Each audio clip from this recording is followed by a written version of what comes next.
not taking care of our body, our emotional health or maybe mental health. Health से बात start ही कर रहे हैं हम. हेल्थ अगर किसी को अपनी अच्छी करनी है ओवरऑल, सबसे पहला तो आप मुझे रेमेडी बताइए शिवलिंग पे क्या अभिषेक करें उसके लिए.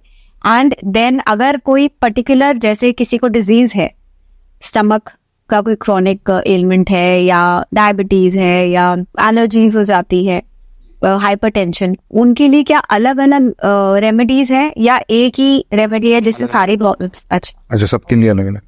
देखो, हर चीज़ का ना कारक ग्रह अलग है. कारक मतलब हर एक ग्रह का एक सिग्निफिकेंस है. वो हमारे बॉडी में डिफरेंट ऑर्गन्स को कनेक्ट करता है या उसका रिस्पॉन्सिबल होता है. जैसे माइंड की अगर हम स्ट्रेस की बात करें, वो चंद्र के खराब होने से आएगी. लीवर की कंडीशंस आपकी मंगल खराब होने से आएंगी. ठीक है. ऐसे ही किसी को ब्रेन में मान लो ट्यूमर होता है, वो सूर्य से आएगी. ऐसे ही हर ग्रह का काम अलग अलग है. ठीक है. अब जो ग्रह आपकी कुंडली में उस टाइम पे खराब चल रहा है, उसके ऊपर डिपेंड करता है कि उस टाइम की रेमेडी क्या बनेगी. अदरवाइज मैं कॉमन रेमेडी भी आपको इसमें देने वाला हूँ. हमारे घर में जब भी नॉर्थ ईस्ट डायरेक्शन में जब भी क्लटर होगा तो घर में बीमारियाँ कभी भी ख़त्म नहीं होंगी. North east 45 degree from centre of the house, north east में क्लटर होगा तो किसी भी तरह की कोई भी बीमारियाँ घर से जाएंगी ही नहीं. घर पे दवाइयाँ बनी रहेंगी, बीमारियाँ बनी रहेंगी. अब वहाँ पे जूते रख के देख लो तो भी सेम होगा, क्लटर रख लो तो भी सेम होगा. दोनों कंडीशंस में क्लटर फ्री कर लो. North east 45 degree.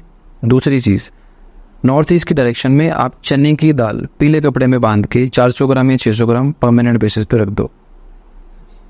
चने की दाल. ठीक है. ओवरऑल आपकी हेल्थ में अगर मेडिसिन की नहीं लग रही हैं, कोई दिक्कत आ रही है, वो सारी चीज़ें वहाँ से ये होनी शुरू हो जाएंगी. ऑटोमेटिकली आपकी हीलिंग पावर बढ़ जाएगी बॉडी की. ठीक है. बाकी कुछ चीज़ें ऐसी हैं मैम, जैसे कोई डिजीज़ेज़ हैं जिनका परमानेंट कोई इलाज नहीं है. जैसे डायबिटीज़ अगर एक बार होती है तो उसका कोई ऐसा इलाज नहीं कि ज्योतिष के उपाय से उसको रिवर्स किया जा सके. But there are few doctors जो आयुर्वेद या होम्योपैथी के थ्रू इस चीज़ को रिवर्स कर सकते हैं. एलोपैथी में इसका कोई इलाज नहीं है. मतलब आपको जब तक आप हो तब तक आपको इसको मेंटेन करना ही पड़ेगा, अपनी शुगर लेवल्स को. दवाइयाँ खाते चलो. और कौन सी डिजीज़ बोली थी आपने? स्टमक से रिलेटेड. स्टमक की कंडीशंस डिपेंड करता है कि आपकी कुंडली में आपका 6th हाउस कैसा है. 6th हाउस का फॉर एग्जांपल मान लो किसी की भी कुंडली में केतु 6th हाउस में बैठा है, इसको स्टमक की दिक्कत रहेगी. और अगर ऐसी चीज़ होती है किसी के भी, मंदिर में फ्रीक्वेंट बेसिस पर 6 केले दान करता रहे, उसका स्टमक ठीक हो जाएगा. अच्छा जी.